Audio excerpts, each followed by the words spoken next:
Beyond boundaries. What a theme, huh?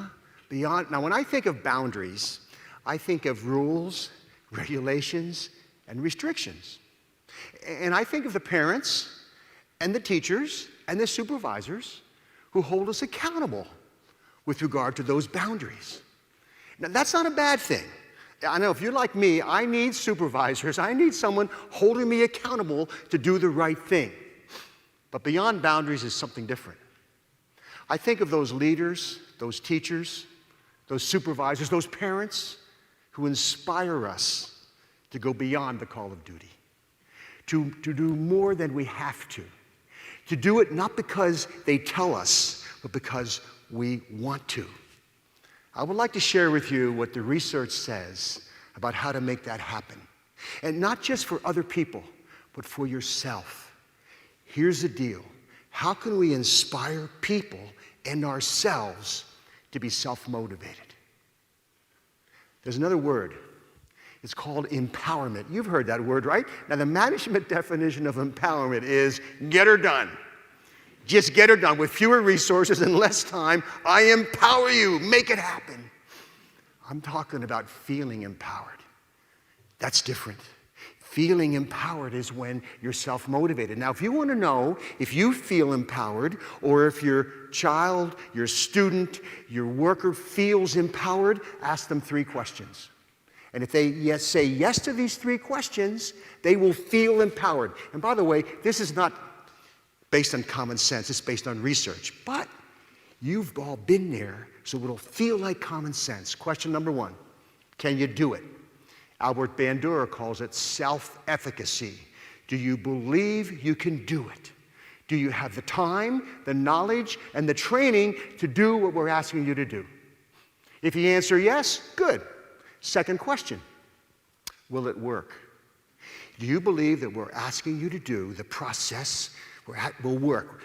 Albert Bandura calls that response efficacy, believing that the behavior will lead to the ultimate outcome. By the way, that takes education, right? We have to show them the data. We might show them some theory. We show them, teach them why this might work. I just used the word education. Earlier, I used the word training. Is there a difference?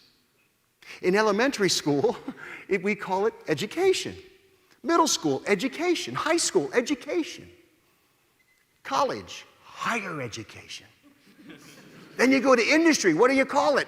Training. You have your training department. There must be a difference. Well, you know the difference. Do you want your kids to have sex education or sex training? And your kids might answer the question differently. Because you know that training means you do the behavior and you get feedback. That's powerful. Powerful. Have you ever heard this word, online training? It's an oxymoron, isn't it? I mean, training is watch the behavior. Online training, it's like plastic silverware, jumbo shrimp, legal brief, country music.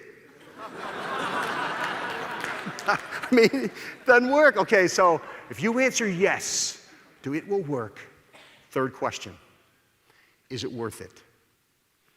So we've had a training question, we've had an educational question. This is the motivational question. Do you believe the consequences? This is about consequences. B.F. Skinner taught us this, selection by consequences. Dale Carnegie quoted B.F. Skinner and said, from the day you were born, everything you did was because you wanted something for doing it. Consequences. Is it worth it? So you have to convince people that it's worth it. Now, by the way, if you answer yes to those 3 questions, you feel competent. Am I right? You feel competent at doing worthwhile work. You've all been there. When you feel competent at doing worthwhile work, you're more likely to be self-motivated. You've been there. No one has to be looking over you. You feel, now here's the challenge, leaders, teachers. How do you inspire people to feel competent? Well, you give them feedback. You give them recognition. You show them they are competent. Okay, I got one more, another C word. Choice. Your common sense will tell you When you believe you have a sense of autonomy, a sense of choice in what you're doing, you feel more self-motivated. B.F. Skinner taught us that too. In his book, Beyond Freedom and Dignity, way back in 1971, reading that book changed my life because I realized that I am controlled by consequences. But sometimes I don't feel controlled. When I'm working for a pleasant consequence, it feels good. It feels like I'm working to get something. When I'm working to avoid an aversive consequence, I feel controlled. That's called negative reinforcement. So here's a challenge, leaders. How do we get people to become success seekers rather than failure avoiders?